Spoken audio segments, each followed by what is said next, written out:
Kągi, nukrito visos kaukės. Koalicija su Nemuno Zare panaikino paskutinius socialdemokratų ir prezidento padorumo likučius. Seime pateiktas ir kuo skubiau stumiamas įstatymo projektas, palengvinsiantis nacionalinio visuomeninio transliuotojo, tai yra LRT, vadovės atleidimo tvarką, o tuo pačiu tai kartu ir antidemokratinis, antieuropinis, na ir nereikia sakyti, antikonstitucinis įstatymas.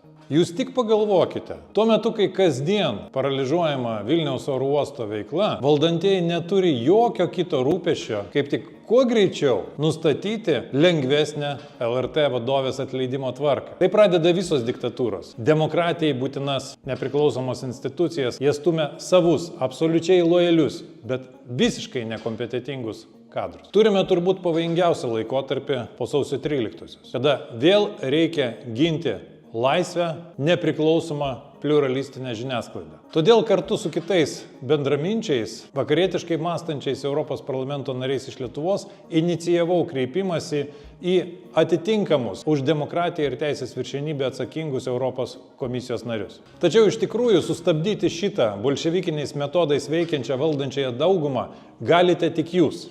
Kviečiu jūs visus, visą pilietinę visuomenę, protestuoti ir priešintis. Boikotuokime šitą prorusišką diktatūrą stumiančią valdžią.